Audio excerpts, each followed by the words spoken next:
My 13-year-old son looked me straight in the eye and called me a loser. My ex-wife said nothing. Her new husband smiled, and in that moment, I understood that My 13-year-old son looked me straight in the eye and called me a loser. My ex-wife said nothing. Her new husband smiled. And in that moment, I understood that all three of them believed Marcus was the man holding their family together. They had no idea the restaurant bill, their house, Marcus's company, and even my son's future were being protected by me. My name is Daniel Reed. I was 44 years old when this happened, and until that night, I believed quiet love was still love, even when nobody knew it was there. I was wrong. Sometimes silence does not protect the people you love. Sometimes it gives the wrong people room to rewrite your story. The dinner took place on a cold Friday evening in October at Bellini's, an expensive Italian restaurant in Northern Virginia. My ex-wife, Diane, had chosen it to celebrate our son Tyler making the school baseball team. I arrived early and waited near the window. Tyler walked in 10 minutes later with Diane and her husband, Marcus Hale. Marcus entered first, wearing a tailored navy suit and an expensive watch. He had one hand on Tyler's shoulder, guiding him through the room as if they were arriving for a campaign photograph. Tyler wore the baseball hoodie I had bought him the previous Christmas. He saw me, but instead of smiling, he looked away. That hurt more than I expected. We had once been close. When he was little, he would fall asleep on my chest during football games. I taught him to ride a bicycle, bandaged his knees, and spent 2 winters throwing baseballs with him inside an empty warehouse because it was too cold outside. But during the previous year, something had changed. My calls became shorter. My weekends with him were interrupted by new plans. He stopped asking me for advice and started repeating phrases that did not sound like his own. A man has to be ambitious. People who stay small are choosing to fail. Marcus says you have to take what you deserve. At first, I told myself he was 13. Boys that age admire confidence. Marcus was loud, polished, and always talking about money. I was the opposite. I drove a 7-year-old pickup truck. I wore work boots most days. When Tyler asked what I did, I said I handled building maintenance and investments. That answer was true, but incomplete. I had learned long ago that money changes the way people look at you. After my father died, I inherited his struggling commercial property business. I spent 12 years rebuilding it, buying neglected buildings, repairing them, and renting them to businesses that needed a second chance. By the time Diane and I divorced, Reed Property Group owned 27 commercial buildings and held private investments in 9 companies. Very few people knew how much it was worth. Diane knew I had money, but she never understood the full structure. During the divorce, I gave her the house without a fight and agreed to generous support because I wanted Tyler's life to remain stable. Then Diane married Marcus. Marcus told everyone he was a self-made businessman. In reality, his logistics company, Hale Meridian, had been 6 weeks from collapse when I quietly purchased its largest debt through a holding company. I did it because Diane called me one night in tears. She did not ask directly. She only said Marcus might lose everything. The house could become complicated, and Tyler was already anxious about changing schools. I told her I would see what I could do. Within 2 weeks, an investment company called Northbridge Capital refinanced Hale Meridian's debt, guaranteed its warehouse lease, and provided a $2 million credit line. Northbridge was mine. Marcus never knew. I had one condition. Tyler's home and education had to be protected, whatever happened to the company. I thought helping quietly was the decent thing to do. I did not want Diane to feel indebted to me, and I did not want Tyler caught in a competition between 2 fathers. But at Bellini's, I began to see what my silence had allowed. Marcus ordered a bottle of wine without looking at the price. Diane praised Tyler for making the team. I gave him a small wrapped box. Inside was my father's old baseball glove, carefully restored. Tyler stared at it. "It belonged to your grandfather," I said. "He used it when he played in college." For 1 second, I saw the little boy I remembered. He ran his thumb across the worn leather and smiled. Then Marcus leaned back. "Old equipment is nice for display," he said, "but Tyler needs professional gear now. I already ordered him a complete custom set." Tyler's smile disappeared. He said, "Thanks anyway, Dad." I put the glove back in its box. Dinner continued. Marcus talked about expanding his company, purchasing a lake house, and teaching Tyler how successful men operated. Most of what he said was exaggerated. I knew Hale Meridian's cash position. I knew the lake house deposit had come from company funds, which violated the terms of the Northbridge Agreement. I also knew his expansion plan had been rejected 3 times. Still, I said nothing. Then Tyler asked if I would attend his first game on Tuesday. "Of course," I said. Marcus laughed softly. "If the maintenance schedule allows it." Diane looked down at her plate. I waited for her to correct him. She did not. "My schedule is flexible," I said. Marcus swirled his wine. "That's one advantage of not having much responsibility." Tyler looked at me, embarrassed. I could have ended it then. I could have told Marcus that his company existed because I allowed it to exist. But Tyler was watching, and I refused to humiliate his stepfather in front of him. So I changed the subject. That was when Tyler put down his fork. "Why do you always do that?" he asked. "Do what?" "Act like nothing matters." His voice was louder now. People at the next table glanced toward us. "Your job, your truck, your clothes. You never try to be better." "Tyler," Diane whispered, but there was no authority in it. He pointed across the table at Marcus. "Marcus is a real man. He built a company. He takes care of us. You're just a loser." The words landed between us.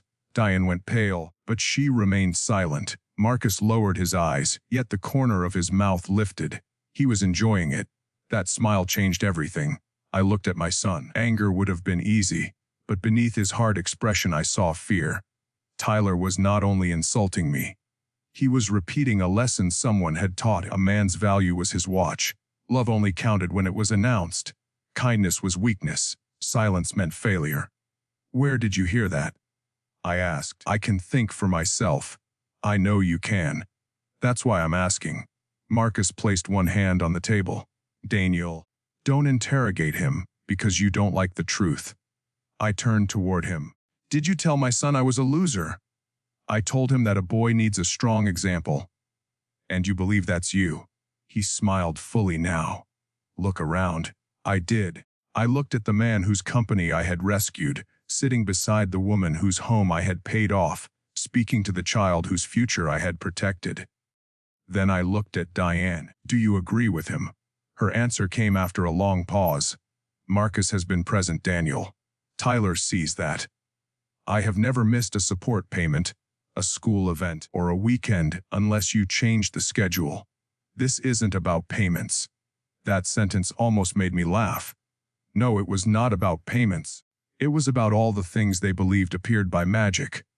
I took cash from my wallet, placed enough on the table for my meal and stood. "You're leaving?"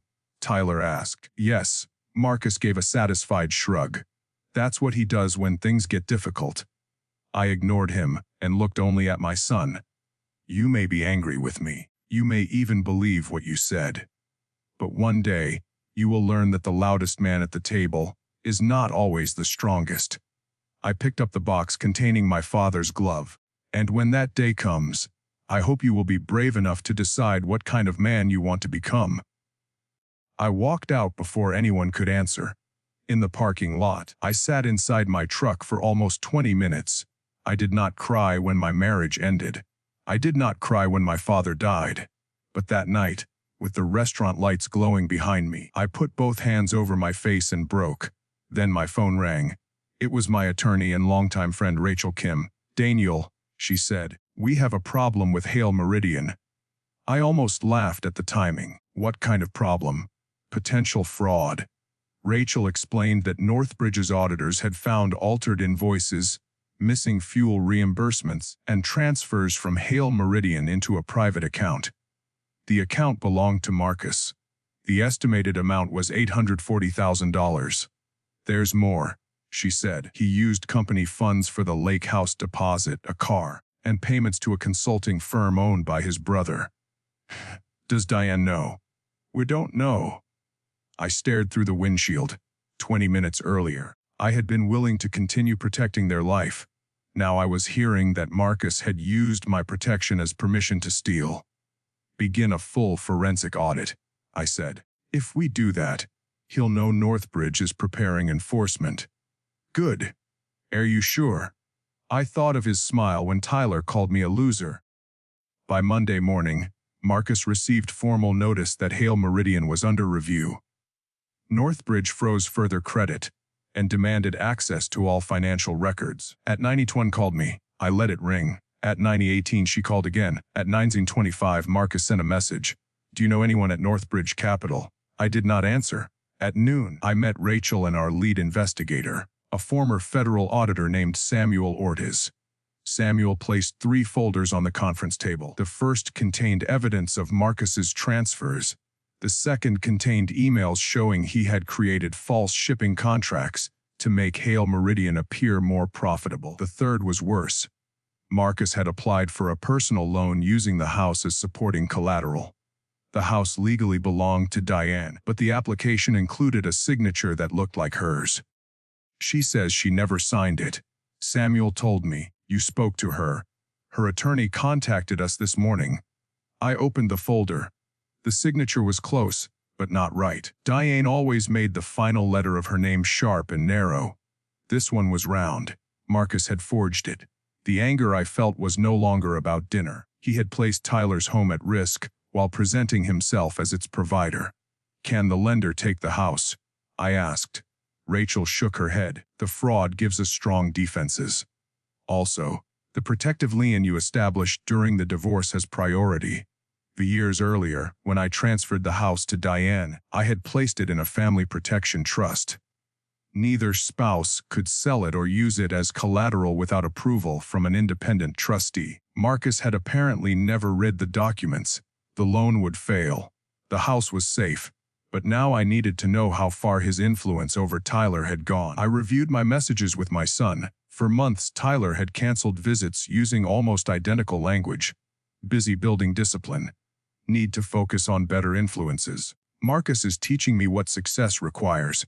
I called Tyler's school counselor, Ms. Alvarez. I did not ask her to reveal private conversations. I only asked whether she had noticed changes. She hesitated. Tyler has become very focused on status, she said. He has been cruel to 2 boys whose families are struggling financially. We addressed it, but he said poverty was a choice. My stomach tightened. Did he say where that came from? He mentioned his stepfather. That evening, I drove to the old warehouse where I had once practiced baseball with Tyler. It was now part of Reed Youth Works, a non-profit training center I had founded in my father's name. We provided free tutoring, sports programs, and trade apprenticeships for teenagers. Tyler had never visited. I had planned to tell him about it when he turned 16. I wanted him to understand service before inheritance. Now I wondered whether keeping it secret had been a mistake. My phone buzzed. It was Tyler. Can you send $600 for a team travel package? Marcus says you probably can't, so he'll cover it if needed. I read the message twice. Then I called the coach. There was no $600 travel package. The team fee was $180, and I had already paid it directly to the school. Someone had told Tyler to ask me for money that was not needed. The next morning, I asked Samuel to trace a pattern of cash withdrawals from Marcus's accounts. We discovered he had been using Tyler as a test. Small requests to me were followed by matching deposits into Marcus's private account. $200 for a school tablet, $300 for a tournament hotel, $400 for a special training clinic. Each expense had either already been paid or never existed. Marcus was teaching my son to manipulate me. That was the moment my sadness turned into resolve. I did not want revenge that would leave Tyler with more damage. I wanted the truth to arrive in a way nobody could twist, so I invited Diane and Marcus to a meeting at Northbridge headquarters on Thursday. The invitation did not include my name. Marcus arrived in the same navy suit he had worn to dinner. Diane walked beside him, tense and silent. Tyler was at school. Rachel brought them into the main conference room. I waited behind the closed door to my private office, listening through the internal audio system. This audit is absurd, Marcus said. Hale Meridian is performing better than ever. Samuel began presenting the evidence: private transfers, the lake house deposit, The forged signature. Marcus denied everything. He blamed his accountant, his brother, and finally Diane. She handles personal paperwork, he said. If her signature is wrong, ask her. Diane's voice shook. You told me the lake house came from your bonus. This isn't the time. You used my house. Our house. No, Daniel gave that house to me for Tyler. Marcus laughed bitterly. Daniel gave you a mortgage problem and disappeared. I built everything after that. That was my cue. I opened the door and walked into the conference room. Marcus stared at me. For the first time since I had known him, he had nothing to say. Diane looked from me to Rachel. Daniel. I took the empty seat at the head of the table. Northbridge Capital is part of Reed Property Group, I said. I am its majority owner. Marcus's face lost its color. That's impossible. 3 years ago, Hale Meridian was about to default on its debt. Diane called me because she was afraid Tyler would lose his home and school. I purchased the debt, guaranteed your lease, and approved your credit line. I slid a copy of the original agreement toward him. Your company survived because I chose to protect my son. Diane covered her mouth. Marcus did not touch the papers. You set me up, he said. I saved you. What you did afterward was your choice. This is personal because of what Tyler said. The audit began because you stole money. What happened at dinner only stopped me from shielding you from the consequences. He stood suddenly. You think owning paper makes you a man. I remained seated. No, taking responsibility does. Rachel informed him that Northbridge was calling the loan due, removing him from financial control under the emergency provisions of the agreement and referring evidence of fraud and forgery to the proper authorities. Marcus turned to Diane. Say something. She looked at him for a long time. Then she moved her chair away. Security escorted Marcus from the building. I expected satisfaction. Instead, I felt tired. Justice is not always a celebration. Sometimes it is simply the moment you stop carrying someone who has been kicking you. That afternoon, Diane came to my office alone. Why didn't you tell me? She asked. Would it have changed what happened at dinner? She looked down. I should have defended you. Wes. I was trying to keep peace in my marriage. You kept peace with Marcus by allowing a war inside our son. She began to cry. I wanted to comfort her out of habit, but I did not. Tyler worships him, she whispered. How do we tell him? With the truth. All of it. But we do not use him to punish Marcus. That evening, Diane and I sat with Tyler at the kitchen table. Marcus was staying at a hotel under advice from his lawyer. Tyler looked frightened. Diane explained the fraud first. She told him about the forged signature and the risk to the house. He shook his head. Marcus wouldn't do that. Then I showed him the false requests sent from his phone. Did Marcus tell you to ask me for this money? Tyler's eyes filled. He said it was a test. A test of what? Whether you cared. And, after I sent it, he said you were trying to buy me because you couldn't be a real father. I had to look away. Tyler, the team fees were already paid. The tablet came from your school. The training clinic did not exist. Marcus kept the money. My son stared at the messages until tears dropped onto the screen. I called you a loser. Wes, why didn't you tell me who you were? I thought I was teaching you that money did not define a man, but I forgot that if I never spoke, someone else could define me for you. He wiped his face. Do you hate me? That question broke what remained of my anger. Never. But what you said was cruel. And being influenced does not erase your responsibility. Growing up means learning to admit when you caused harm. He nodded. I'm sorry, Dad. I did not say it was fine. It was not fine. I said, I accept your apology. Now we rebuild. Marcus was charged several months later with fraud, forgery, and embezzlement. He accepted a plea agreement after his brother agreed to testify. Hale Meridian did not collapse. More than 80 employees depended on it, and I refused to destroy their livelihoods because of one man. Northbridge converted part of the debt into ownership, appointed an honest management team, and removed Marcus permanently. The lake house deposit was recovered. Diane filed for divorce. I did not take back her home. The trust did exactly what I had created it to do it, protected Tyler from the mistakes of adults. But I ended every secret personal subsidy that had no purpose beyond maintaining an illusion. Diane sold the luxury car, returned the designer furniture bought with company money, and found a job at a medical office. For the first time in years, she built a life that did not depend on either husband hiding the cost from her. As for Tyler, rebuilding took time. Apologies do not repair character. Actions do. I brought him to read youth works every Saturday. At first, he believed I was showing him my buildings to prove I was wealthy. Instead, I handed him work gloves. He cleaned equipment, packed food boxes, and helped younger children with homework. He met boys whose parents worked 2 jobs and still struggled. He met a 17-year-old named Jamal who attended school during the day and repaired air conditioners at night to help his mother. One afternoon, Tyler watched Jamal patiently teach a 10-year-old boy how to use a wrench. "He's good," Tyler said. Marcus would have called him unsuccessful. "What do you call him?" Tyler thought for a moment. "Responsible." That was the first sign that my son was finding his own voice. In the spring, Tyler's baseball team reached the regional final. I sat in the bleachers beside Diane. We were not becoming a family again, but we were learning to be honest parents. Tyler came onto the field carrying my father's restored glove. I had not known he kept it. In the final inning, with 2 outs and runners on first and second, a line drive flew toward him. He caught it, ending the game. His teammates rushed onto the field. Afterward, a local reporter asked him about the old glove. Tyler looked up toward the bleachers. "It belonged to my grandfather," he said. "My dad gave it to me. He taught me that old things aren't worthless, just because somebody new is louder." Then, he smiled. "He also taught me that a real man doesn't need everyone to know what he has. People know who he is by what he protects." I turned my face away so the camera would not catch my tears. Later, Tyler and I walked to my truck together.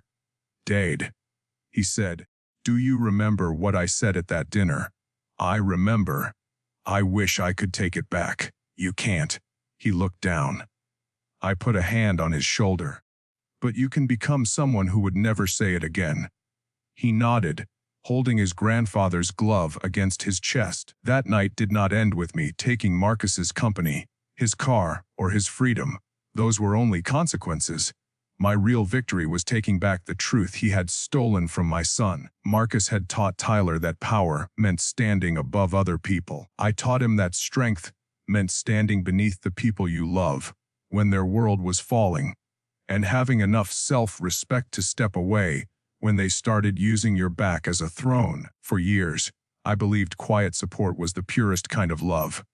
Now I know love must sometimes speak, because silence may keep a roof over someone's head, but truth is what teaches them how to stand. And that is the lesson my son remembered long after the loudest man at the table had nothing left to say.